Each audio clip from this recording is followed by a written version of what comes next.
Are we live? We're live on the air, huh, Jan? Go for it. Hey, welcome, everybody. Welcome. It's a beautiful Wednesday. It's the second Wednesday of the month, and I will tell you why that's important to me in a second. But in the meantime, welcome to the Mastermind group. As I always say, this is better than therapy, and you'll save money too, because it's free to get in. What I recommend is everybody, who is in the room, be prepared to share your life story with everybody else. And just remember, to those people that are listening in, the stories they tell may be true or false. You don't know. It's up to you. You make your own decision because it's an opinion. And you're the one who has to decide whether what we say is true or false. It's almost like to tell the truth. You have to guess who's telling the truth and who's not. But hopefully it'll be a truthful show and it'll all come from the heart. So if you like it, click the like button. If you don't like it, click the like button. And also you can follow us on Facebook and YouTube. And what else am I missing? And of course you could join us here in the Zoom room. So I'd like to welcome everybody and thanks for coming. So I hope everybody is doing well and everybody is having a really good time, because I see that there is a light at the end of the tunnel right now, and it's not the train. So we are on path to starting. So first, before we go into anything that I have planned, I just want to welcome everybody. And is there anybody here that wants to say anything on how their week is gone? Just chime right in. Eric, you're always talkative. Come on, how's it going?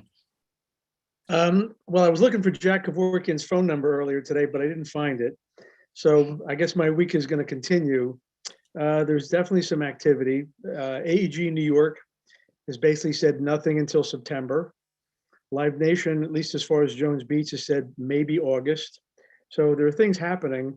And, the question is, when are they going to actually, put the shovel in the ground and say, yes, this is the date and we're going to do it? I mean, I'm sure there's a lot of stuff that we're not hearing because I'm sure there's a lot of behind the scenes wrangling, but, there are definitely signs of life in some of these venues that are gearing up. Some of my union buddies have said there's a lot of Broadway work going on, just in terms of cleaning, painting, et cetera, et cetera. Sets sit there for over a year collecting dust. They need to be cleaned up and painted. Checking out all the mechanicals and rigging, et cetera, et cetera. So a lot is happening, but nothing that really means anything to anybody who's in the production services business. Yeah. Well, I'm seeing, I'm reading stories, and again, we'll go into it, but right now I'm hearing more and more people working. Like, for example, I heard that Ken Newman was offered 3 jobs this week, and he's so busy, he turned them all down. Is that true, Kenny? Yeah. Well, he passed on taking out the garbage and walking the dog, so that leaves 1. And he's in an undisclosed location. So Fred, what's going on with you? Tell me how business is with you. Are you staying busy, or are you just sitting around doing nothing? What's going on? No, I've been doing a medical show all this week. That's why I'm in my scrubs. We did a live surgery on the air, let's see, the 10th yesterday, broadcast over the air here in Phoenix. And then today we started Scottsdale Informational Forum. You can look it up online. They have a bunch of doctors that come into one of the big resorts over in Scottsdale, Gainey Ranch. They've got it all social distanced. Normally they put like 1,000 people in the ballroom, but I think they've got 400 or 500 in there. It's a huge building, and they've got 2 tents set up outside with PA systems outside, and they were all full today. So I've got 3 more days of that. And all of these people are healthy? They're all doctors coming to watch the surgeries. We're doing live surgeries in the cath lab today we did a Watchman, fixing the guy's heart. We'll probably do a TAVR or something tomorrow. It's all endovascular. It's all stuff where 5 years ago, you used to have to split people's chest open to work on your heart. Now we go through the legs or go through the wrist or go through whatever. And we broadcast these things to all these doctors. It's a teaching tool. It's pretty cool. Now, the people that are being operated on, do they need the surgery, or are they volunteers? Oh, no. They need the surgery. Oh, all right, good. If you go on my Facebook page, you can pull it up at AZTV in Phoenix. It was called The Procedure. You can just watch it online. That's cool. Ken Porter, how you doing? I just had that done last week. There we go. Somebody's Which one did you have done? There we go. You hear me, Dave? I just had the going up through the wrist and they did I was just the seeing how dye you were test doing, in my man. I haven't heart. talked to you in months and months. Rod, are you okay? So are you okay now? Well, no, they still don't know what's wrong. I've been having this irregular I heartbeat. see some light like at the end of the tunnel. It's I rhythm. hope you do too. And sorry, whose turn? I don't want to talk over. No, go somebody. ahead. He didn't realize his mic was on. I'm just having a irregular heart rhythm, and like it just like misbeats, and then it hits a couple heartbeats, and they did all these tests. I wore a monitor for a couple of days, and I did a stress test, which I failed royally. When I got up to the 4th level, my heart just scattered and went way out of whack. So they said, "Oh, you got to block, and I'm like, I don't know, man. I'm vegan and I'm in shape and I eat really well, and my cholesterol is like 190, and it was like so everything. So they insisted they had to do this. So they went up in, and there's nothing. I was completely clear everywhere. So it's just a big check mark that it's not that, but they still don't know what's going on. But I know exactly what he was talking about. It was Cardiac kind of interesting. arrhythmia, right? Right up through the wrist. That's So he's something like so you're probably a candidate for what we did today. It was called a Watchman, or actually we did a what did we do? We did a mitral clip today. Basically, when the blood comes out of your lungs and goes into your heart, there's a valve there, and as you age and the heart gets bigger, that valve spreads apart, so it doesn't close all the way. So the heart pumps, and when it releases, it lets blood go back the other way. So now you got blood coming in the lungs from one side and blood coming in the lungs from the other side, and then your lungs fill up with fluid, and that's not good. So they go and they put a clip in there they put a clip in there to pull those walls together to keep that blood from reversing, and then the heart pumps the right way. It's very interesting. Well, Yeah, well, I we're have mitral valve prolapse. I've gone into AFib about 6 times over the last 25 years. Once at a gig, which was really weird. But that's usually the top part of the heart gets out of rhythm and it beats really fast. And like that, I can feel that. This beat, the top is working fine. Now the bottom is missing beats. And that's what's confusing them, because I don't know if it's valve related or not. That's they think it's an electrical issue. And I have to go see an electrical physician. Yeah, that's why they do the dye study first. They probably went in through your wrist and shot some dye in there so they could see what was going on. Yeah. It's interesting, but I don't know. I got 2 months to figure it out, because I definitely got 2 gigs in May and more coming in June. So it's all coming now. Well, there you go. So that's the good part of it. You have to see an electrician, and is it an electrician or a doctor that's an electrician? It's an electrical physician is what they call it, an EP. But I do good electrical thing work. It's kind of a joke. The good thing is, once they do the surgery, you can go home tomorrow. I mean, the lady we had a 90-year-old lady on the table this morning. She goes home tomorrow. Instead of, when they used to crack the chest, you have to stay in the hospital for a week, and then you have all the recovery time from all of that stuff. I mean, it's fascinating where we've come in 5 years. Yeah, I mean, you think you have. So we're going to call you Dr. D now, huh? So you're a doctor yourself, huh? Well, you think you have it bad. I have a friend, he'd been in medical school for 7 years, 4 years of internship, and he just lost his credentials because he got caught sleeping with one of his patients. And, it was what a waste of time and money of his life. And it's truly a shame. He would have been a great veterinarian, I'm telling you. But anyway, onward and upward. That was the joke of the week. He would have been a great veterinarian, I tell you. Anyway, so Sean Telechek, you're in the room right now. Talk to us. What's going on? What's up, guys? How you doing? Hey, we can't see you. Are you there? You can't see me? Oh, there you are. Hey, I can see me. Welcome, Sean. So tell me, what have you been up to? Well, we're about a year into this pandemic. We received a contract to help LA County support their COVID testing facilities, because the medical professionals have all been moved to vaccination. I think I may have touched on this a couple months ago. It's been a very, very long process to put this in place.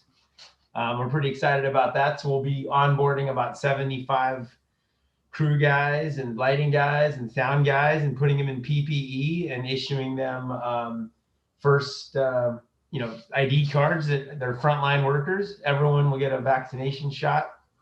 And we're going to go out and run the sites for the next 6 to 9 months, which is pretty exciting. That is awesome. Congratulations, Sean. That's amazing. Thank you, Ken. And then I called Ken a couple weeks ago and asked him to A1 my job yesterday for Governor Gavin Newsom's State of the State to talk about opening up live events and lifting the assembly orders and things like that. And Ken had problems with his house or something like that, and he couldn't make it. So are you going to have some job openings for people as well? Well, we're trying. We've been hiring. I had 45 people out at Dodger Stadium yesterday. A lot of the guys were Vox employees, but a lot of them are freelancers that worked. We're not slammed. I mean, we're getting these occasional, how do we turn this Zoom into a really cool production? But it's like once every, month or two. I had another phone call about the Emmys, and they want to do virtual drive-ins for the show in the fall. But realistically, I don't think that's going to be necessary in the fall. I think people will be able to be in person. So, but it was pretty exciting. The governor's office had a problem, and that was you can't assemble in the state legislation, state capitol. There's a stay-home work, basically you can't be there. The State of the State is a mandatory annual responsibility of the governor to report back to not congressmen, but state legislators and state assembly people. So we looked at possibly doing the broadcast from the Capitol, but Gavin Newsom's team wanted to come to Los Angeles. I think they're trying to enhance their relationship with Southern California voters. We also do the largest vaccination site in the world at Dodger Stadium with 10,000 vaccine shots a day. So Gavin Newsom wanted to highlight that by being at Dodger Stadium. So it's kind of a fun problem. There's 150 electeds, judges, and key city mayors that had to come into a Zoom call. And the state Zoom team and us worked to build that event in Zoom.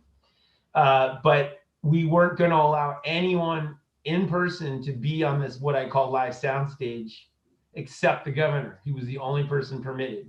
So the Speaker of the House, the Lieutenant Governor, the Pro Tem, the President, who else is there actually? Well, anyways, there's about 5 of them. We used a product called Zoom Room. I'm sure you guys are familiar with that, but it's an enhanced Zoom product. We were able to bring special people into the Zoom room, which I believe gives us HD quality feeds. So we could take their feed to our switcher at the stadium and then feed them through down to the stage, so we can pick up shots of Gavin Newsom sort of speaking and interacting with constituents. And then we did a live broadcast. We broadcast it back into the Zoom for the 150 government officials. We broadcast it into the Zoom room, so all the people who are what I call talent on the show could get the show. They wanted it available for the TV network, so we logged on to the fiber network that all the networks subscribe to, and they all share content back and forth via dedicated fiber. So we were able to put the show live to all the networks who were on fiber, and then we were able to beam it down to El Segundo and then hit a satellite and basically put the feed through coordinates globally, so any network in the world could pick up the feed. They also wanted social media channels, and then we learned that closed captioning and ASL interpreting, sign language interpreters, had to be on the social media. So we had to actually create a third show. Well, let's see, how many shows do we have? We have the show for the Congress, or the Assembly. We had a show for talent. We did the broadcast for network TV. We did the broadcast for the internet through our Vimeo Pro account, which then sent it to all the different social media sites. And then we did like a local show, closed closed circuit show for people that were at Dodger Stadium. And to be honest, a lot of this was kind of new for me. I hadn't done all that before. And they called on Friday, and we built them. I think Jan put it up, but we built them a custom podium to give a Dodger flair to it. And we built that in about 36 hours. We were also looking at 40% chances of rain yesterday. So we built an Art Deco aluminum awning system for the whole stage, which we luckily did not have to build. And the show went great. So that podium there was custom built over the weekend in our shop. So it was kind of a fun gig. It was good to be out there. I got someone at my door here. Hold on a second here. Well, there you go. That's pretty good. That's very, very impressive, to say the least. Super impressive. I'm glad you found some work, and everybody else is. Everybody else is. Does anybody have any questions? I think Lewis had some questions for you regarding what you're doing as far as with the vaccine, but I don't think Sean's listening to me. So we'll just talk about. Let's just talk about him while he's not. I can hear you. You not hear me? Hey there, Sean. How you doing? Jan mentioned you were involved with the vaccination stuff going on at Dodger Stadium. And I got talked into yesterday becoming the regional director for COVID in the Bay Area because no one else had stepped up. Congratulations. Congratulations. I'm not sure what I'm doing yet, but as soon as Jan mentioned that to me, my ears perked up. Are you involved with it through COVID or in some other path? Or also, Jan's close, but not exactly correct. Vox Productions is the preferred vendor for the Los Angeles Dodgers. And so yesterday's governor's event is a relationship we have to being it because the event happened inside the stadium. Now the Dodgers also own their real estate and rent out the parking lot. So various entities use their parking lots for live concerts.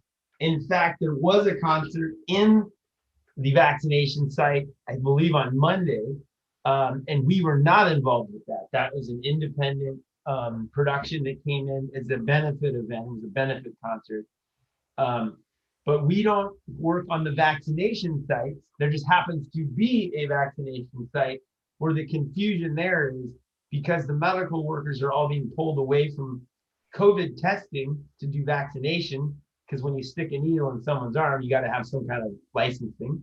right? Because of the self-administered COVID tests that are now approved by the FDA, guys like you and me can observe, put out cones, do traffic control, barcode, scan, say thanks, wear a mask, give you a swab, you swab your nose, you give us the swab back and stick it in a jar and transport it down to the lab. None of us have to be, medical workers. So Right. independent of the Dodgers, we are doing COVID testing for the county of Los Angeles, not at Dodger Stadium, because Dodger Stadium, they got rid of the COVID testing site and turned it into a vaccination site. That doesn't mean I can't be helpful, or you tell me what's sidebar and we'll see what you want to do. Would love to be involved. Right.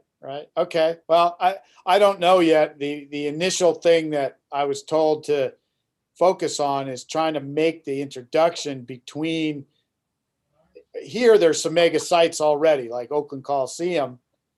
And my understanding is, well, that's county property, and that the site's being run as a joint effort between FEMA and the governor's office.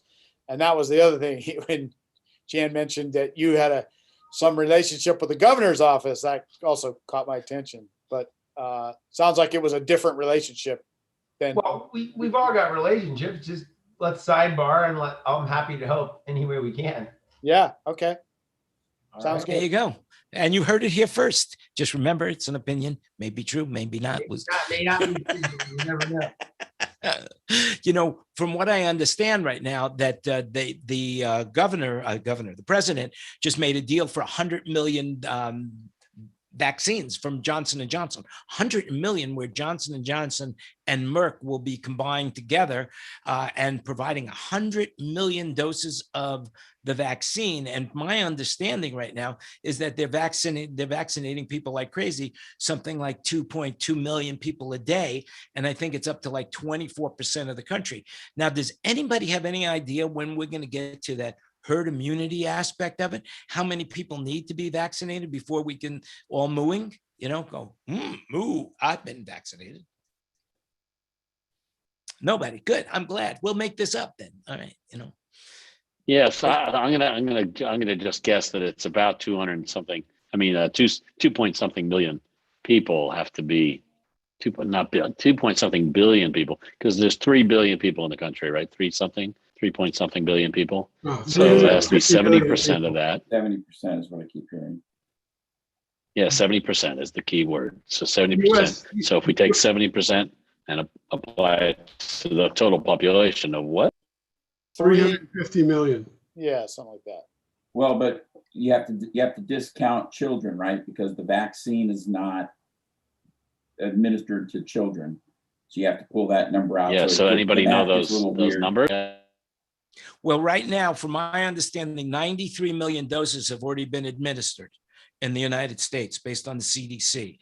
And and here's an interesting thing about COVID, that the CDC just didn't release the study that shows that 78% of the people that came down with COVID were overweight and obese. So that might skew the statistics of not how many people are obese and fat in America, but the fact that if people who have gotten it might not have gotten it had they been in better shape, And so a word to the wise, get into shape right now before it's too late, get your vaccine and get into shape. So that's it. So what else is going on? Who haven't we heard from? We haven't heard from, let's say, Ken Porter in Nashville, our man on the street in Nashville. What's happening down there? Oh, well, nothing's happening in Nashville. All right. What's happening? Ken, what do you got to say? What's going on? You're flashing. Our COVID compliance officer here in the, so let's switch a little further south down to Miami. And we have our reporter on the streets in Miami, Chris Carlton. Well, hello, good afternoon, ladies and gentlemen. How are you all today? So there's not a whole lot new to report down here as far as COVID is concerned. I think the governor has opened up to 60 and younger or and older as of the 15th of March. The vaccination will be open. As far as the state goes, the federal government came in and stepped in and set up a couple of sites to just take care of all the teachers and a lot of people that were in frontline, needed to do that in order to get back to work as firefighters and police officers and whatnot. Other than that, the most important thing that's going on right now is all about St. Patrick's Day coming up. Okay, we got St. Patrick's Day coming up, and if you don't have your brisket yet, okay, this guy here will tell you what to do with your brisket so you can have perfect corned beef for your St. Patty's Day celebration. Okay.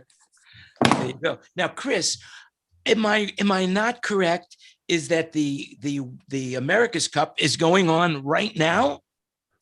Well, I haven't been following the America's Cup because we've been doing a lot of stuff here in Miami, and I'm going to try to find how I can share something with you, but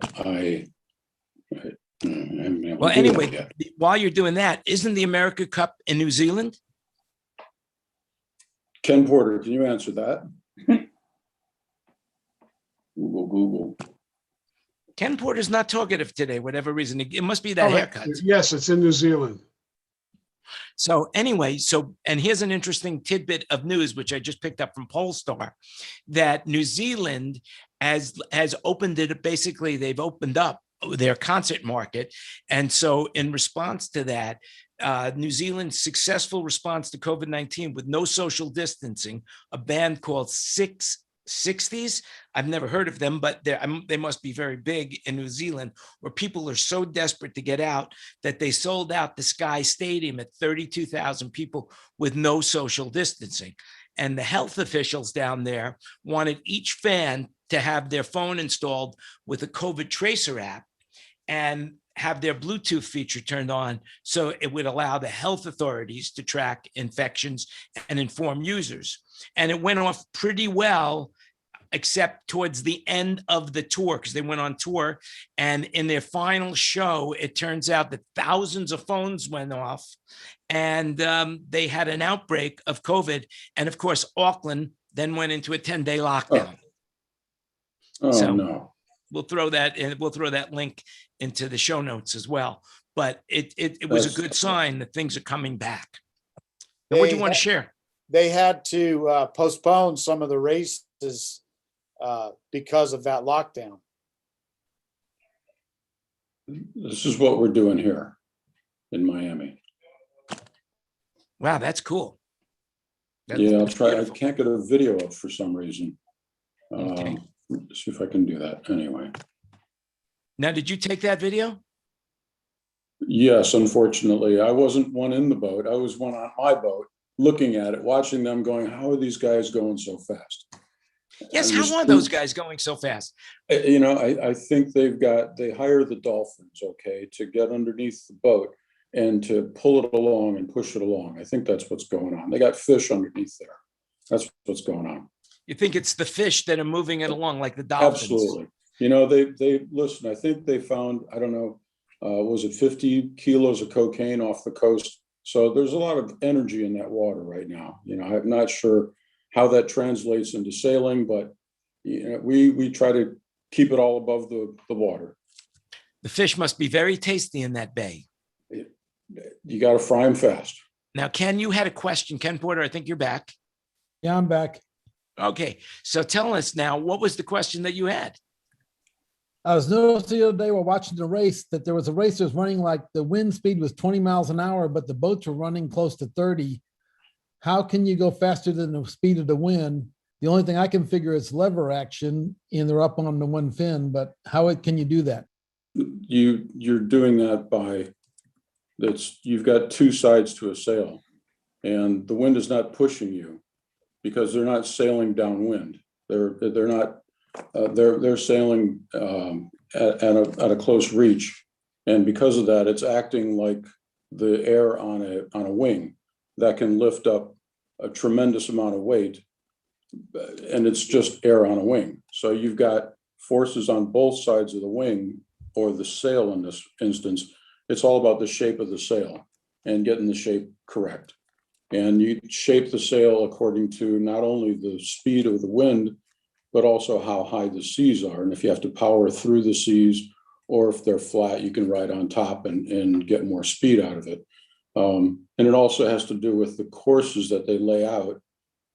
Sometimes the courses are to where you're doing like a figure eight, where you're tacking you're going upwind to one point and you're going downwind to another point. So they're not maintaining that speed the entire time. They're just doing that on the upwind tacks. So do we know what the grinders are doing because they seem to be running them quite nonstop, not really. Yeah, I haven't found out about the grinders yet. I don't have any grinders on my boat unless it's a sandwich, you know. Oh, yeah. Now, are you talking grinders for cocaine? Because I know that grinders, I remember buying 50 of them one year for Christmas, and I tried to convince the guy that was selling me that I didn't do cocaine, but I don't think he believed me. But I think the easier answer would have been, say, they move so fast because there's so much cocaine in the water. I think that would be another answer, Ken. Hey, Lewis, do you have any grinders on your boat, Lewis? Why is everybody talking about John Procaccini like this?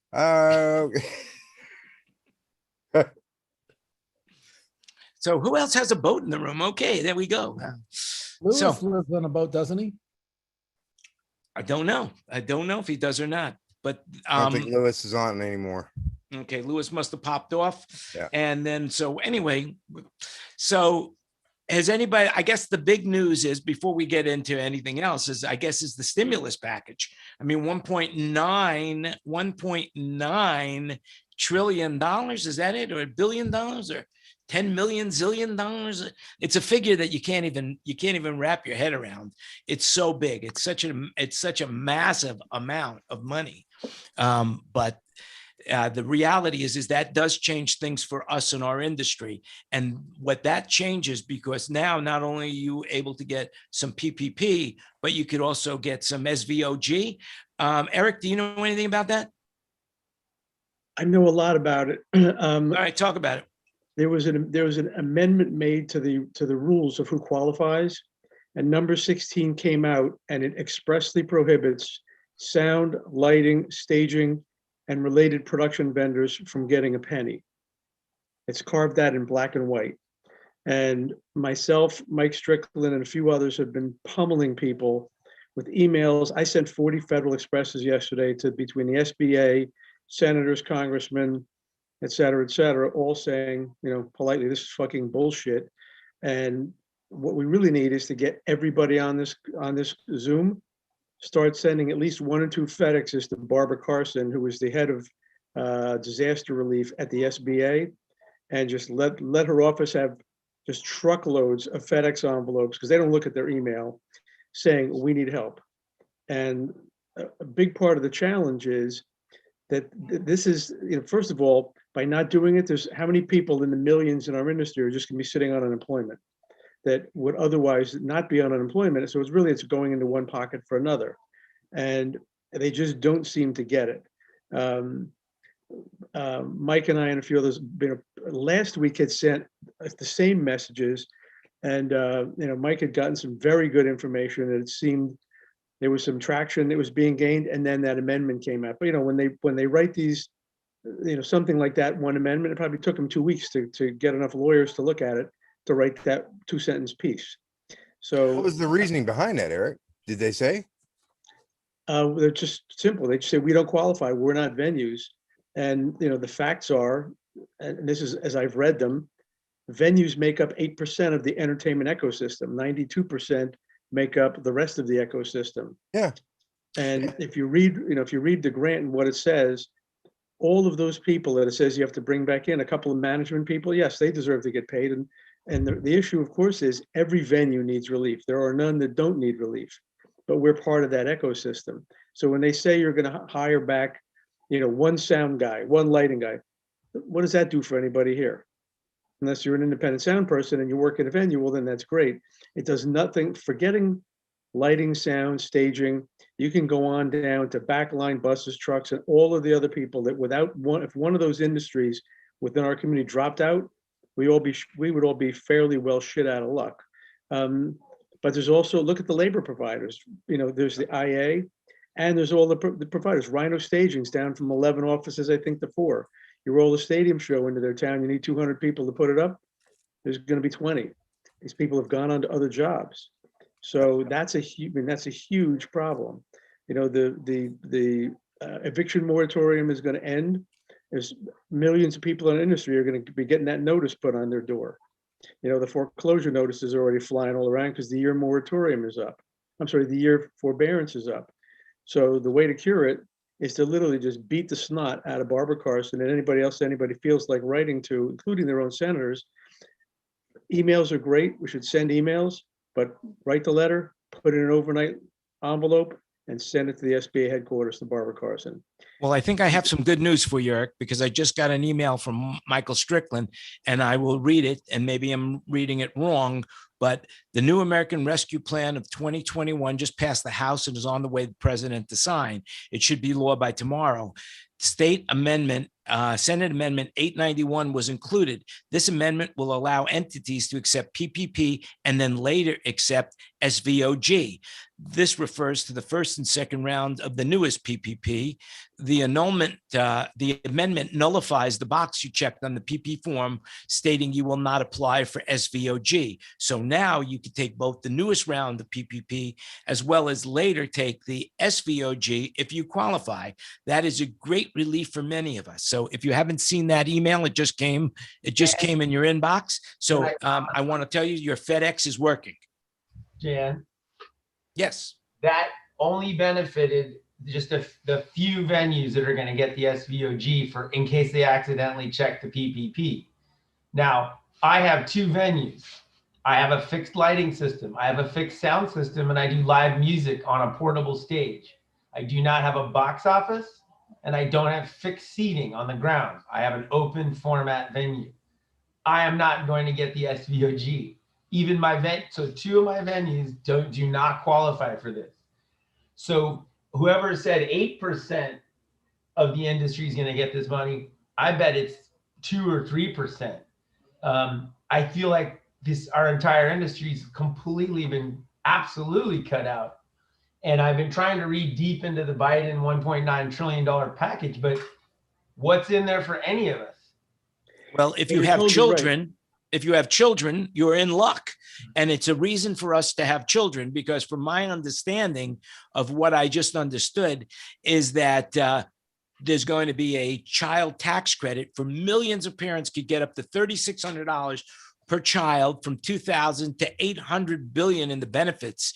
So for children and long-term outcomes. So right now, I encourage you all, if you don't have any children, to get on the case right away and have children. Now, Sean, how many children do you have? I have 2, but I can tell you $3,600 buys a big wheel and about a week of daycare. So that's it. Well, Josh is here from McDonald's. He will tell you that gives you a Big Mac and a Happy Meal, I think, for that kind of money. Maybe a little bit more, maybe a couple more. Now you got $1.9 trillion. That's a huge amount of money, and I just look forward to hearing what all the benefits of it are. I mean, there have got to be for the Republicans to totally ignore it. I mean, the Republicans totally voted no on it, so there's got to be some crap in it. Well, look, let's not get into I don't want to get into the politics side of it, because basically politics is it's just fucked. That's it. I mean, there's an R and a D. They're fighting like crazy. Nothing's ever going to, really, I think we need to get rid of all politicians. And, but then how could that happen? If you get rid of all politicians, but you missed my point is that I think that there's $1.9 trillion of spending in there. What are they spending $1.9 trillion on? Does anybody? Only 10% of it goes to COVID relief. Well, yeah. 800 billion is going towards children and healthcare of children. A lot of money is going to the states to pay for all of this stuff that's going on. I mean, how much money did Gavin Newsom have when he came down to see you, Sean? Was he carrying 2 suitcases of this stimulus money, or what? A lot of stimulus money. Well, California has always had very, very large reserves. So the state of California is basically borrowing from a bank account that we have. And Los Angeles, the city, was losing $100 million a month because of all the issues created by COVID. So they're in the hole about a $1.2 billion since this started. So Los Angeles is getting $1 billion in the COVID relief, in this relief package. That money will go back to replenish all the expended money, and then can be redeployed to police officers on the street, or homeless housing programs, or hiring back, opening back up museums. I mean, some of these cities cut 30% of their services. So the package is basically, I think, mostly to support our infrastructure, our cities, our municipalities, all of them going bankrupt from having to pay, hundreds of millions of dollars to just do COVID testing and things like that. It's expensive. Yeah, and also what I also read in an article is something like in nearly half of Americans missed a rent or mortgage payment during the COVID-19 thing.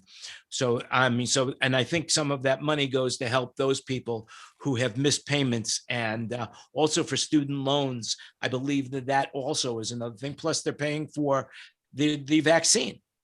I also believe that there's some other things in it, and there is a lot of, I hope there's nobody here that's a vegetarian that will object to me using, there's a lot of pork in this bill. but it's political. I mean, that's all there is to it. It's and not only that, the money doesn't all get spent like today. It's spread out of a period of 4 years or something like that. So it goes on and on and on, whatever. How many people here are going to get any of that 1.9 trillion? Let's see, wave of hands. Anybody here going to get any of that money? Well, unemployment has just been expanded. I mean, this is to get the economy going. They call it a COVID bill, but there's the entire economy that's got to get boosted. And in a lot of areas that are getting money, farmers are getting money. So if you break this down, and you say, well, how much can you spend on COVID? It's just a small part of this bill. Right. Well, Chris, how much money are you getting out of this? Are you getting anything out of it? Are they coming to your house with a suitcase full of money? No, there's no cash coming this way. I just look forward to the bailouts of some of these retirement funds of union musicians and a lot of people that, unfortunately, it is like it was said, it's all part of the entire economy. When you have people that are, over 65 and retired or pushed into retirement because Broadway shut down or whatever. I'm not sure the breakdown on that and if it affects the stagehand union up there on Broadway, but I think that the musicians union is looking at getting some funds from this. So, any help for the entire economy helps us all because everybody wants to have a few dollars in their pocket when they go see a concert. So without that, we're not going to have concerts. So yeah, it helps. Well, I want to say something. I want to say something about concerts, okay? And that is, they are starting to come back. Now, I've talked to a lot of you guys in the room, and I'm talking to a lot of people. And the reality is that concerts are coming back. Today, I was talking to somebody that picked up 3 shows today, 3 concert shows up in Seattle area, as a matter of fact, so that they're picking up work. And it was announced today that the Mammoth Life is Beautiful Festival. Sean, remember you came there? We went to that Life is Beautiful Festival in Las Vegas. Yeah, right when Mackle. No, who's the last guy? The guy with the guy was wearing the tattoos on his face. What was his name? Come on, everyone. He's in all the Budweiser commercials with the tattoos on his face. Someone knows who this is. I want to say Porter, but that's not it. That's Ken Porter in the room. I've got no block on his name. What's his name? Post Malone was the headliner, and I take Jan to this concert, and then Post comes on, and Jan goes, "Let's get the fuck out of here. This is terrible." And he leaves. Well, why was I? But the thing is that he had this whole stage set up, and there were no musicians on the stage, and that really bothered me. That it was just him as an arrogant, like the whole ego of his presentation just didn't move me in a nice way. I believe in musicians should be working, not pre-recorded music on a live event. That's, call me stupid, whatever it is, but that's how I grew up. And that's what I'm used to, is I like to see musicians working, and, call me stupid, call me whatever you want, but I like to see people working, and not just one guy on a 50-foot stage, just, prancing around wearing a Dallas Cowboys uniform in a Raider town. That's it, so what can I say about that? Now, but this year they just announced that it's set for September 17th through 19th, and it's going to be topped by Billie Eilish, Green Day, and a few other headliners, and the tickets go on sale on Friday, and they're expecting it to sell out just like that. Also, I also know full capacity though. When you say tickets will sell out, or you mean like a full normal quantity of people, or is it a reduced? They wouldn't be able to do this kind of show unless they were able to sell it out completely. So they are projecting that by September 17th, they're going to be back to normal. Now, let's talk about the Daytona motorcycle rally. That's expected to draw 400,000 people right now. And so that's Florida. Going on right now. Also, Disneyland is opening their theme parks in April, right? And 10%, 10. Well, more than 30 venues in Austin have created a public health code of conduct and safety called Safe and Sound to make sure that the city is able to open up safely and responsible. Now, we do have somebody in the room from Texas.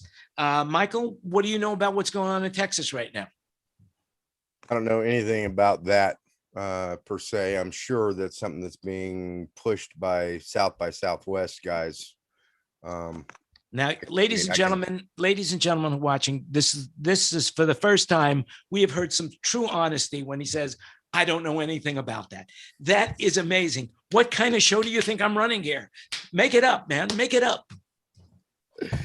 I'm sorry. I don't want to be the guy that's passes out bad information. Come on. Come on. So everybody's got Google. Go Google it. I mean, it's on the internet. It must be true. Yeah, it must be true. I mean, so what's going on in Dallas? Let's just talk about what you know in your hometown, in your own neighborhood. It's still people are still extremely tentative. Yeah, our numbers are going down. Today is day one of lifting the mask, lifting, all the restrictions here in Texas. But the media, in my personal opinion, the media and the government has done their job. They scare the crap out of everybody, and everybody is worried. What about this strain? What about that strain? And it's just flat out people not doing enough research to know what the reality of things is. But does Dallas have any mandates versus the state? I haven't. I've kind of been waiting till the end of the day today to see what people are going to do as far as individual cities and stuff like that. What these judges are going to say. But I know some of them have said, well, we really aren't comfortable with changing too much, and others are like, no, we should have done this. We should have done this 4 weeks ago, 5 weeks ago. So. Just an interesting aside before we turn to our man in Austin, Paul Wallace, who will tell us what's going on in Austin because he's got his ear on the ground in the street. But what I will say is I just on NPR, I was listening this morning to to one of the shows. I forgot the name of it, but they were talking about the mask mandate in Texas. And it seems that it's left up to the municipalities on what they're going to handle as far as masks.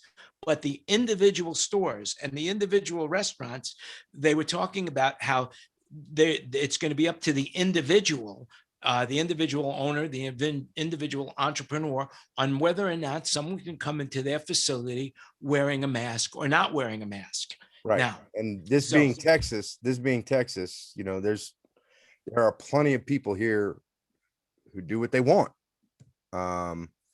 So that attitude, that mindset is very much alive and well. And one of the things that the governor is definitely adamant about is not being able to prosecute anybody, fine anybody for not wearing a mask, that kind of stuff. Now, if a business says, hey, you got to go, and they don't go, that's a different story. But well, here's the deal, living in a right to carry state, it's fun to have an open carry state. Hey, no mask. All right, that's it. Hey. So we'll see what kind of. Here's the see deal, what happens. Jan. Oh, the thank you, deal Paul. is, the man in Austin, ladies and gentlemen, Paul Wallace. Scared. The Ken Paxton, the Attorney General of Texas, gave Austin officials till 6 o'clock to they can't enforce anything. They have to drop the mask, drop all enforcement. And oh man, just when he was getting good, his mic we lost you, Paul. We lost you, Paul. Unbelievable. Hold that button down. we've got 5 more minutes, according to it's 6 o'clock's the deadline to drop all restrictions. No, you can't have a mask requirement or any requirements after 6 o'clock tonight, which is in 4 minutes from now. Well, you've already when stopped wearing your mask. He's saying he's saying the mayor and the city can't restrict anyone. They can't make people wear masks. They can't enforce social distancing, none of that. He'll sue Austin. And Mayor Adler said, not going to do it. Not going to go there. We're going to keep our masks. We're going to keep our social distancing. We're not a bunch of pansies here in Austin that does everything the state wants, you know. I think the word you're looking for is Neanderthal. I think that's the word that's the word in the vernacular right now. Well, I don't want to discriminate against any race of people, you know. You know, not wanting to discriminate against any race of people. I want to know who hasn't spoken out yet. So I'm just looking here at the thing, and we haven't heard anything from Kurt Hare. Kurt, what's going on, man? Talk to us. What do you know about what's going on? Well, not a lot's changed up here. It's not me with the 3 gigs in Seattle, I'll tell you that. You know, just trying to lobby the state government to increase the capacity to percentage based of the venue size. So that's kind of something that some friends of mine are taking the lead on. And we're going to be doing a little 200-person outdoor club to kind of get a trial run going on that. We have access to a huge pavilion that's covered, but doesn't have walls. So it kind of qualifies as outdoor, even though it's got a roof on it, 80 feet up. So that kind of starts at the end of the month, and we'll see how that goes. My understanding is some people from the state are going to be there to kind of see if we can pull it off and maintain all the social distancing kind of things. And if that goes well, maybe we'll be able to do it on a weekly basis, but it still doesn't pencil out. I mean, the best it's going to do is provide a day rate for a guy or two. That's about it. I mean, that's something, but it's not recovery. Right. Now, are you going to be able to get any of that $1.9 trillion? Have you figured out a way how to get some of that money? Well, I spent a couple hours on the phone with Wells Fargo again today, and it got me absolutely nowhere for the 5th time. So I'm going to probably pull all my accounts from there and find a local bank that's smaller and will actually talk to you. Yeehaw! Giddy up, folks. Giddy up. Credit union. Yeah. I don't think there's a good big bank out there. I mean, we're dealing with it because we have to, but the reality is I think the local banks are the way to go. And I, of course, as you all know, I've had an amazing story with Bank of America, which is still continuing. It is not over yet. But it's an exciting time for us all. Steve, in New Orleans, what kind of banks do they have over there? Do they have national banks, or is everything put into seafood? Local banks.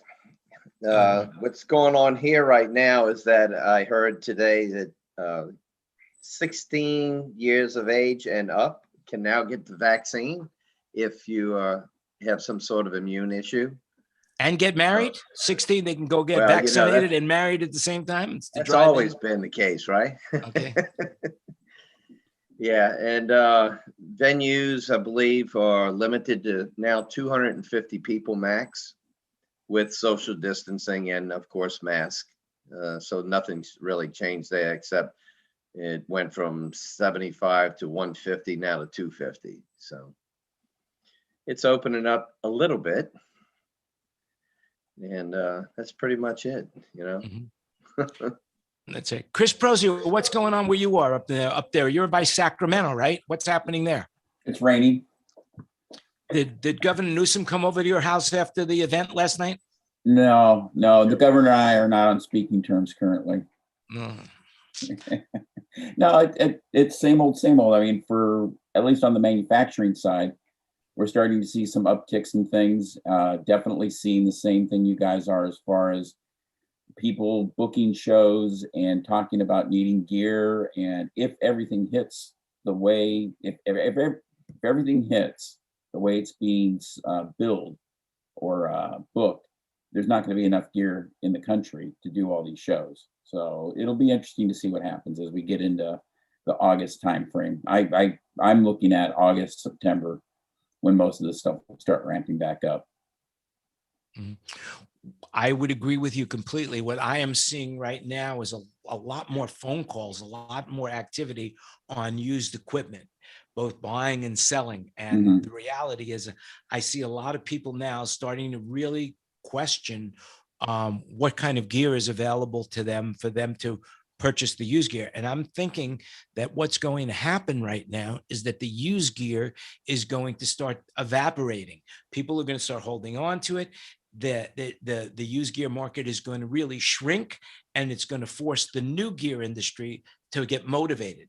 The challenge, of course, right now is not only the COVID, but there's also a problem with chipsets right now. And I was talking to Bill Gates just the other day, and he was saying to me, Jan, I am having such a hard time finding chips to insert in people's arms because Harman is buying them all. Harman and Ford and General Motors. I can't get any of those chips to put in a vaccine. What am I going to do? I said, Bill, I don't know what to tell you. Really, I wish I invited him on the show, but he wouldn't come. That's definitely an issue. Got to keep this on the QT. That's what he said. Definitely an issue. I mean, as you know, since we're dealing with servers, our supply lines we can only build them so fast. So we're going through periods now where my availability goes from 2 weeks to 2 months in drop of an order. And it's just based on how fast we can build this stuff. It'll be interesting. It will be interesting as we move through the summer. Yeah. I was thinking about something else, speaking about how concerts are coming back. And I read also that in England right now, we don't have nobody from England in the room, so we could talk about it. But the UK's most beloved festivals, Reading and Leeds, and anybody who doesn't remember what Leeds is, that famous concert from The Who live at Leeds. And those are huge outdoor venues. Tickets went on sale on August 27th and 29th shows, and it sold out just like that. So what we're seeing right now is that as soon as we can come back, people are going to jump on going to see, because people who have been making money have nothing to spend it on right now. That's why in-home stuff has been so effective, where people are buying things, refrigerators, TVs, ovens, stoves, but they haven't been spending money on entertainment other than Netflix and Amazon Prime, and they are dying. I mean, not in the figurative, not in the literal way, but in figuratively, bad example. They want to get out there. They just want to get out there with other people. And I think we are going to be so busy that we won't be able to think straight. It's going to be, I remember the good old days when we were sitting around doing nothing. And now we're going to be so busy that we won't have time to think about the good old days doing nothing. So let's add on to that. How many people have left the industry? Yeah. So now finding qualified people to run your event, not only the gear, but now the people to actually put their hands on it and run it. Who's going to run all those miles of cable? We went from 200 man call to a 20-man call. Who's going to run all that feeder? Yeah. Well, we have a person in the room that might be able to answer that, although she's being incognito. Ray, can you hear the sound of my voice? I'd like you to chime in right about now. How are you seeing it?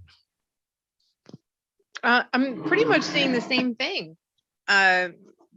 The major amount of people that have decided to go somewhere else and do some other stuff.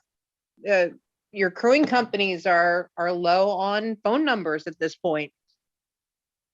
So you guys are absolutely right on target.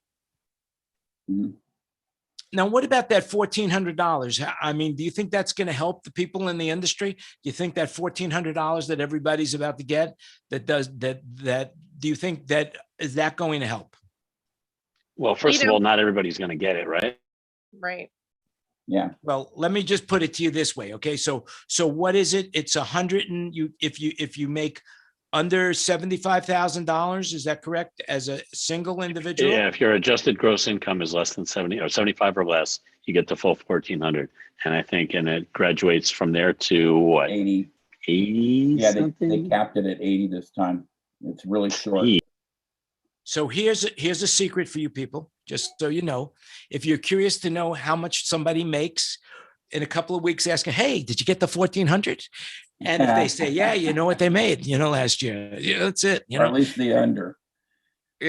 Some people are now going to be lying about, no, I didn't get any money. But it's based on 2019, that was the problem. Damn. Curses foiled Yeah, again. it should. If only it could be based on 2020 when we made nothing. Then it would talk. I thought they were adjusting that if you got your taxes in. Yeah, they are. I believe it's 19 and 20, whichever is less. I think that's how they're going to do it. But don't take my word for it. Remember, there's Google out there. Ray, I want to ask you another question regarding the cruise. And I forgot the question. So let me just make it up. What's going on with the cruise? Let's see. Most people have found jobs that are something that they might leave. So you do have some people that are going to jump right back in. And you do have some production companies that are bringing back a small percentage of their management, mostly, to handle an influx of virtual and hybrids that are coming up and being planned. So what I'm seeing is a whole bunch of hybrids being planned for, May, June, July, August, but also seeing a lot of in-person ones that people are looking for September, October, November, with the backup of being a hybrid. So even in the fall, some of the people that I'm seeing are unsure of how many people they want in the live portion of their event. Now, back to the crew though, you also have a lot of these management folks that went off and did something else. Some people started businesses, they're successful, jumped industries. A lot of your project managers went into construction stuff. There's a lot of those folks are not going to come back. So we're going to be short on brains. You're going to be short on your management brains. You're going to be short on your technician brains. Some of those folks aren't going to want to back out of the virtual events, working from home. Yeah. I would say that's very optimistic on your behalf. What I would say is I think that when the jobs come back, I mean, if I was working, let's just say I had to take a job at the Big Five, or I had to take a job at a shoe store or the Nike store or anything along those lines, even if they were paying me a decent salary, or I was getting some health benefits, it would be hard for me not to go back to the live entertainment world, because one, I think that the value of our crews are going to be expanded exponentially, which means we're going to have to pay them more to come back to get them out of Lowe's and Home Depot, because we are going to need those good people. And I do believe that there's going to be money for the shows as well, because people have money to spend. So when a ticket goes on sale and it sells that fast for, like, let's say a major concert, then, I don't know what the ticket prices are going right now, but when I was looking at the Garth Brooks tickets, they were $900 just for some of the better seats. So Ken Porter, you look like you want to say something. Trying to get more money out of promoters is going to be really hard. But the point I was saying too, the issue I'm having is some of the guys that have gone off, got another job, and their wives are telling them it's awful nice that they're sitting on the couch with them every night, in that they they really need to go back on the road. Oh, I feel sorry for those guys. Really, I do. I feel really sorry for those guys, because the thing is probably because there's so few of them, because really absence makes the heart grow fonder. And when you're together with somebody for so long, it's really, I mean, if you want to know what it's like with, I always say, if I want to know what it's like to get along with somebody, where I'm going to get along on a date, I take them on a 2-hour car ride. If we're not fighting like cats and dogs by the end of the 2-hour ride, I know I have a shot, but what can I say? But I think there's a lot of people that would love to get out of that sitting on the couch every night. Depends if you want to stay married or not. Yeah, I don't want anybody, and I only want to hear from the single guys right now. What do you guys think? Do you want to sit home on the couch?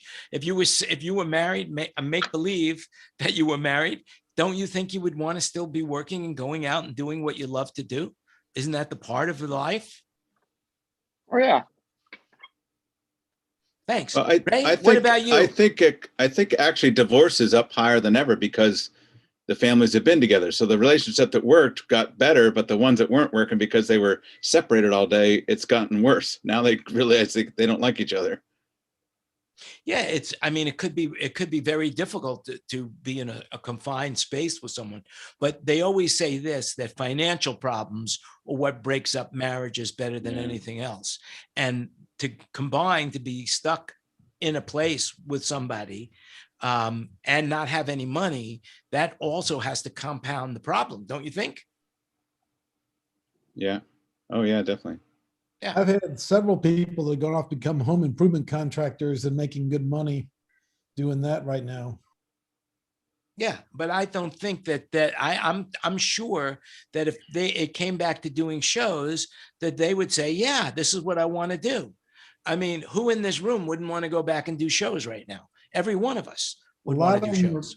Were management stuff there, but a lot of the point is that they've done the shows and now it's go on with their next stage of their life and their career in building a business and doing home improvements are kind of as a new passion. I was the other way around. I was in construction for 20 years and I got out of it to do this. I'd rather push a 250 speaker around the mud than go nail trim around a window. Dr. Fred, what is your opinion on this? I'm sorry, I've been kind of in and out of the room. What was the question? Anybody have a question for Dr. Fred? Yes.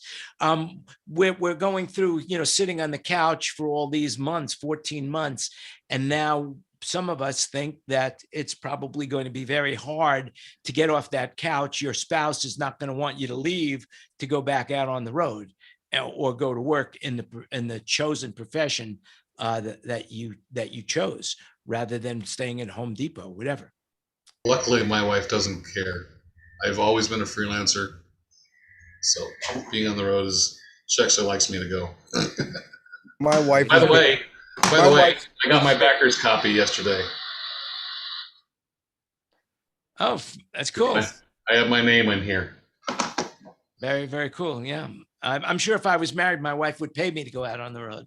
My wife for the last 5 months is, God, I can't wait till you go back on the road. David, you're shaking your head yes and no. Now, David's been married longer than anyone I know, so in this room. So what does Myrna say?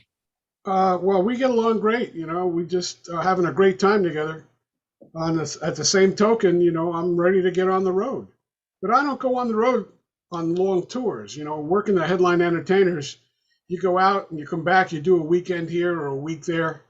So even when I was working, it wasn't the long-term, long-distance relationship. But we're having a great time together. That's good. That's good. Nashville touring is basically get on a bus on Wednesday or Thursday night and be back on sometime Sunday or Monday morning. Well, and Jan, there's a difference between somebody who's sitting on the sofa and somebody who went out and got a different job already. And that was kind of my point. Right. No, I understand what you're saying, but the thing is that you're home and you are doing something that you have to do for money rather than something that you love doing.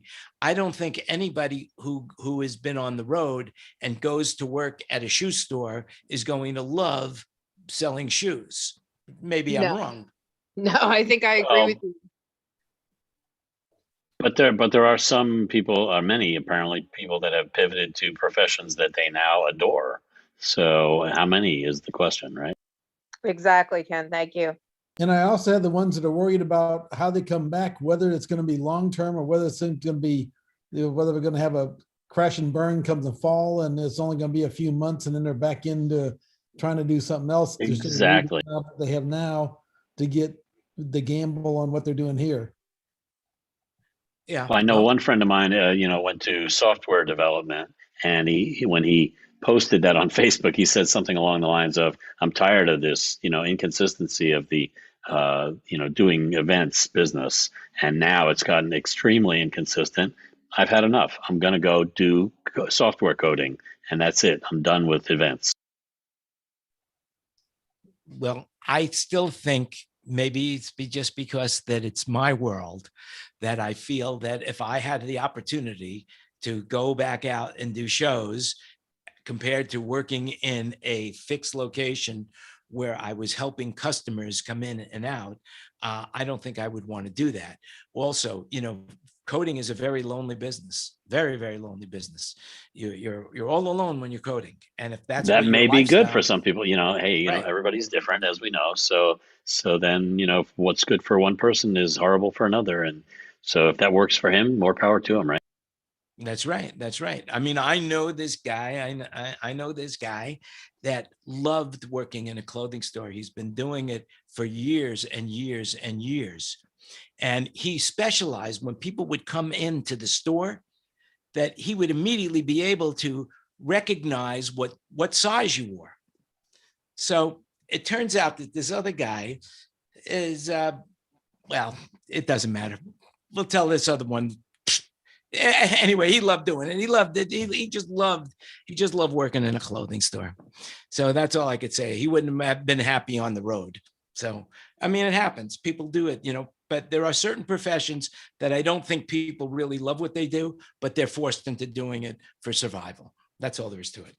And, fortunately for us, and the other thing about the guys that are in our business seem to be more intuitive and more intelligent. It just seems that we have a bigger grasp on what's going on in humanity and what's around us than not. And I don't know why that is, but it's something that does happen. So anyway, is there anybody here that has anything else they want to say before we go to the next topic? And yes, Ken Newman. I got a question. So speaking about stimulus checks, it makes me think about a question that I have for anybody. And that is, we had the first stimulus check, we had the second stimulus check, and now the third one's coming up. Did anybody not get the second stimulus that feels they should have? Because that's the category that I fall into. I think Kurt has something to say about that.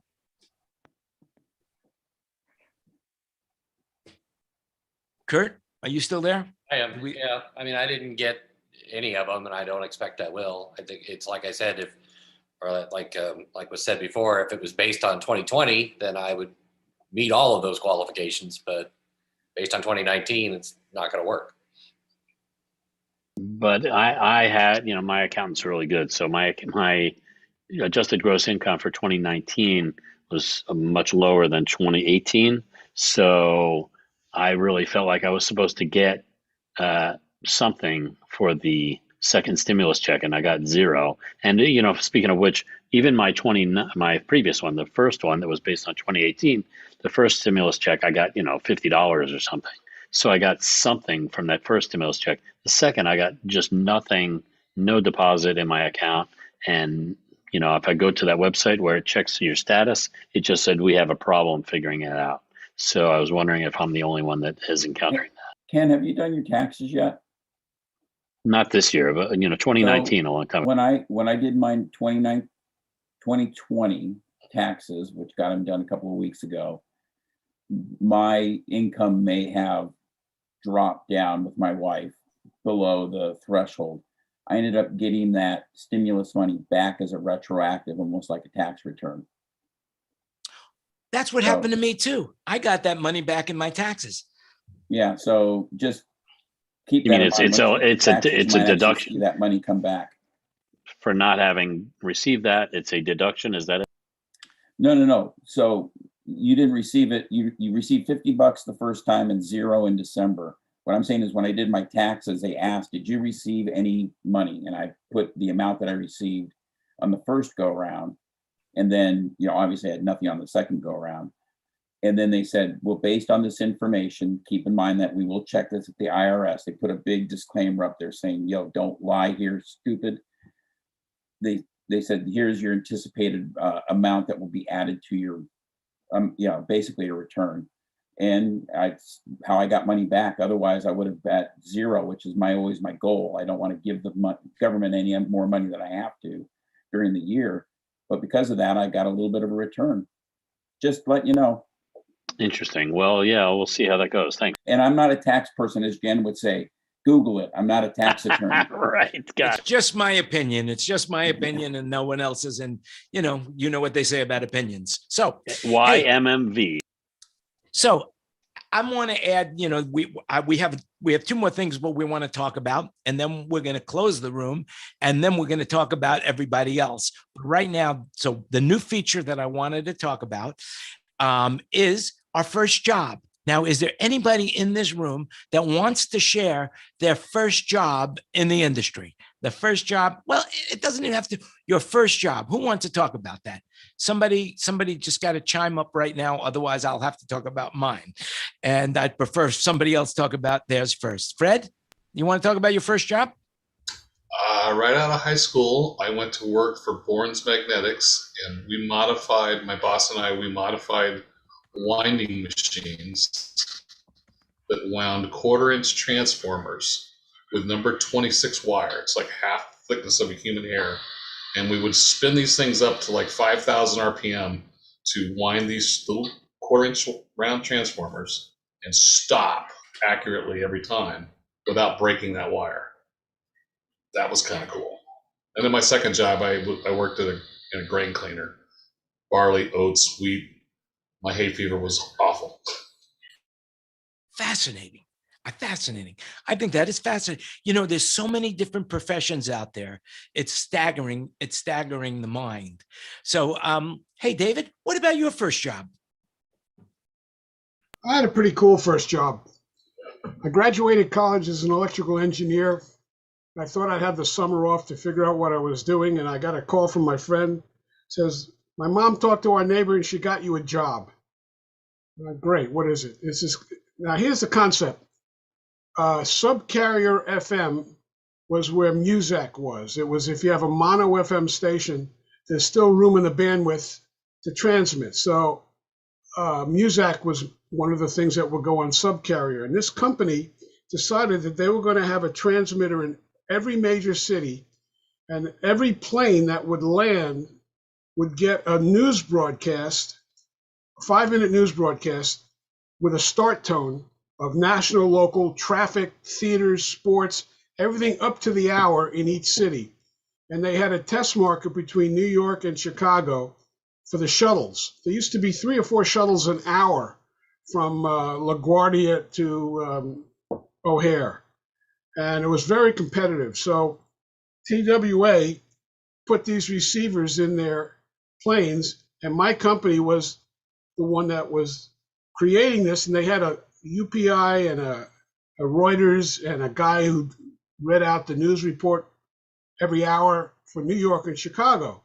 And my job was to get on a plane every morning in LaGuardia and fly to Chicago, listen to the broadcast, make sure it was okay. If it wasn't, I had a spare receiver with me, and I could go into the belly of the plane without any security and make adjustments. And then I had to meet and talk to the stewardesses, they weren't flight attendants, and to find out if everything worked. And then at the end of the day, I would fly back to Kennedy. And because it was so competitive, everybody was doing something special. TWA had stage deli sandwiches and a little roaming keg of Heineken beer that went up and down the aisles. And this was my job for 6 months until it worked well enough that they put me in the shop and I started building test equipment for them. But it wasn't a bad way to start off. Not a bad way. That's a great story. Steve Sluter, you're smiling. So you must have a story that you want to tell. But before you do, did I tell you about my first job baiting fish hooks? I got my first job was baiting.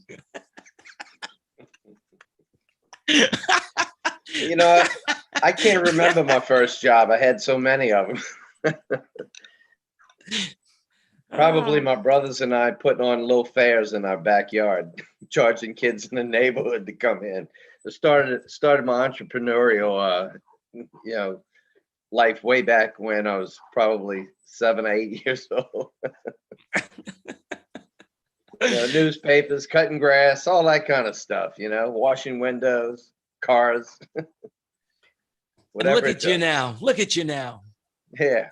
Still doing the same I'm ready thing. to retire and go fish. It's interesting. My cousin, who I've known ever since we were kids, reminded me of, this wasn't my first job, but it was one of my first jobs, where I worked at a deli. It was like a luncheonette in a city called Cedarhurst, which was the Five Towns. It was a very wealthy neighborhood. And he came in one time and he was sitting at the counter because I was working the counter, and a guy had ordered an English muffin, and I made the English muffin, but the toaster burnt it. And so I looked at it and I thought it was too burnt. So I threw it away and I made him another one and I handed it to him. And afterwards, the owner of the deli, you threw away that burnt, you should have given it to him. Why did you not serve it to him? And I said, well, because, I wanted him to have the quality of a good meal. And they fired me for that, so, but my cousin never forgot that. And I guess my ethics has somewhere along the line has maintained itself. So that's pretty cool. But I do remember my first job. My first job ever was working for a company called Empire Hardware. And I was a kid and I was just a stock boy. And I remember and I was very handy. I was very handy as a kid. I had two hands actually. And so I don't know why this happened. I guess those are the days, when you would have like toys that were completely metal, that no helmets on a bicycle, no shoulder pads, no knee pads when you would go roller skating, that kind of stuff. Anyway, this guy comes in and says he wanted a lock put on his door. And nobody was there. So they say, hey, you want to go do it? And I'm like 13, 14 years old. And I go put this guy's lock on the door and I'm drilling through metal. I'm drilling. Finally, I put the lock on the door and I was off by about an inch.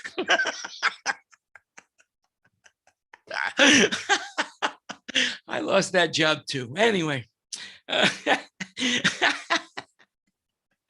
Hey, and that's also one of the highlights of my life. So with that in mind, if there's anybody that has anything else they want to say before we let the people from YouTube and Facebook go, now would be the time. So is anybody that have anything that they want to say? Eric, you want to say something? Michael, anybody? I just want to basically reiterate, we need lots and lots and lots of communication going to Barbara Carson at the SBA. $15, put a FedEx in the mail tomorrow, let it land on her desk, and just make a case for why production should be there in the same boat with the venues. It's not, we don't want to take anything away from the venues. They need it as well, but the venues need production. And, with no production services, how many venues could actually do every production that they want to do? And there's a lot of argument for the ones that do have some production in there, but we all know there's not a venue out there that doesn't reach to the outside anytime any reasonable show comes in. It's just not something anybody understands that's behind this. So some good explanation, and just talking about getting people off unemployment and back to work, not just through PPP. This is what will rebuild companies. PPP is a Band-Aid. You get it for 8 weeks if you keep your whole staff. You make a Sophie's Choice and you keep 30% of your staff for the 24 weeks, for example.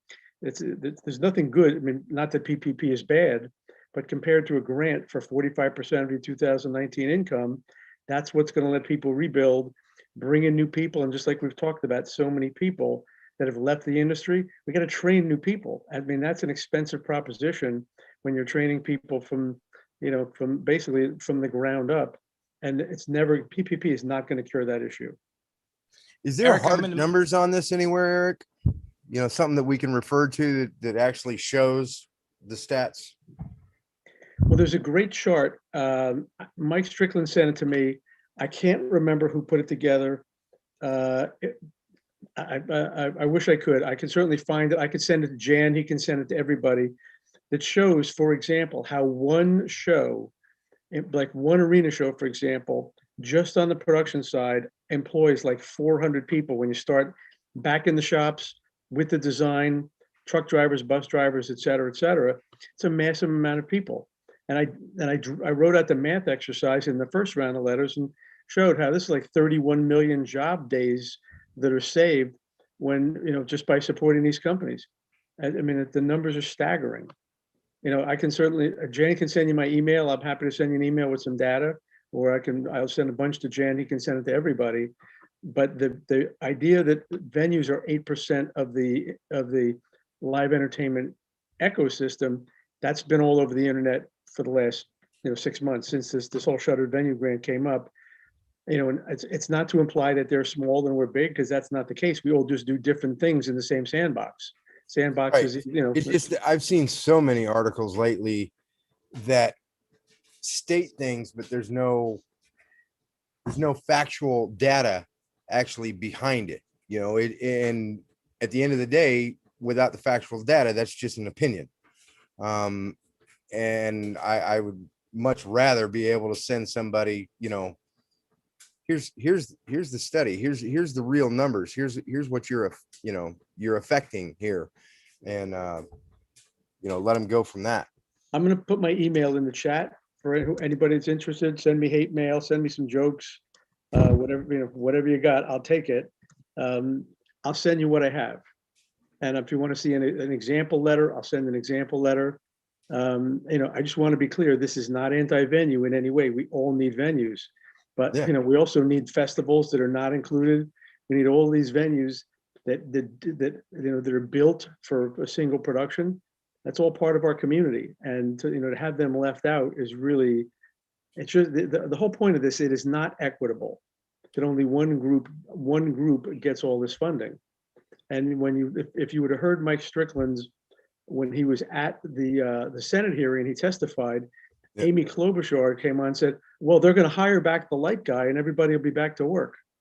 And there was not a way to send her a letter saying, listen, dumbass, you just can't fight your way out of a paper bag when it comes to this. But I mean, that's the mindset. They think when the venue opens, everybody has a job again. We need to correct this misperception or incorrect perception about how this industry works and how many people it really takes. I mean, I have a 15-year-old daughter that I was talking about this with, and she literally, obviously she knows what I do. She said, Dad, I don't understand. What about the people that make the costumes? What about the people that drive the trucks and paint the scenery? Are they not taking care of these people? I said, no, not at all. I mean, you look at Local 1 in New York, they're out, the medical benefits are over, and they're not going to see money from medical benefits for how long? I mean, there's a lot of unions of locals in the union that are just out of money. It's that simple. That's forgetting the non-union labor they're even when they're back to work, they're going to probably have half their workforce or less. Even the goods manufacturers. I mean, the guys that make the tape, the guys that make the soft goods, on and on and on. Truss manufacturers, lighting manufacturers, just everybody. All of it. I mean, I have a separate truss business. It was down 90%. Now it's down 78, 79%. With no entertainment, there's no sales. It's all little chicken shit stuff. So we got to start. I mean, the main thing is we have to make the point that it's more than venues. Once we get to that point, it's like taking the beach at Normandy. First had to get a toehold on the beach and keep going. But we've got to make this point about how big this ecosystem is. And really, no matter what it is, it's creating or restoring jobs that are good jobs and taking people off unemployment. Unemployment is not going to go on for the next 2 years. There's a lot of people that if these companies aren't helped, that are going to go belly up, and these jobs will just be lost. Well, I appreciate what you're saying. Now, who is the woman that you want us to send it to, and why her? Her name is Barbara Carson.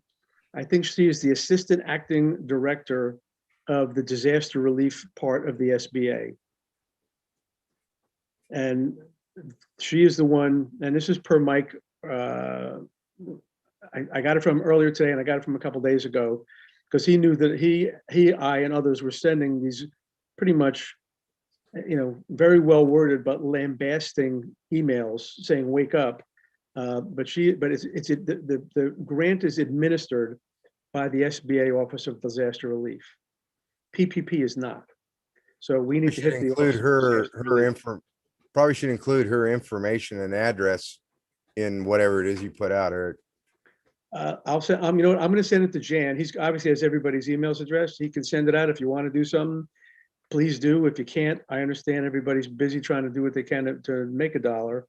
But a 10-minute investment in $15 that gets an envelope somebody has to open, it to me is well worth it. Yeah. I'll tell you what I'll do, Eric. You send me that letter and I will send it out to my full mailing list on SoundBroker, which is almost 10,000 people. And I will also make sure everybody in this room gets it as well. Does it go down to 9,000 when you cut out the strippers? No. It goes up. It goes up by 2,000. But hey, they're out of work too. So what the hell, right? Yeah, I'll get something to you later tonight or tomorrow.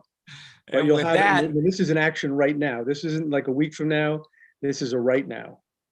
yeah. Well, with that in mind, I'm going to have to let the people go on Facebook and YouTube. But just remember this. If, as I always say, if you like it, give it the thumbs up. If you don't like it, give it the thumbs up. Share it with anybody you want. Share it on your timeline. Let people know what we're doing, because I think this is still better than therapy for sure. And, although I am not a doctor, I played one on TV a long time ago, so that must make me some sort of authority, even though I'm not wearing the scrubs like Fred, but he's not a doctor either. So I play one on TV. Yeah, he plays one on TV. We play one on TV. So what more can I say? Remember, everything you heard in the show is an opinion. So don't bet the farm on it or the house or whatever. Check up whatever we said. Do the research. You could always write us if you want to write me, Jan Landy at soundbroker.com is my email address. I will send you out any links that we have. We'll try to place the links that was discussed in the show on Facebook if they haven't already been placed. And with that, just remember, you make it happen. Have a great week, and we will see you back again here on Wednesday for our 43rd episode of the Mastermind Roundtable. Until then, you make it happen. Thanks for listening, and we will see you all soon. Now, guys,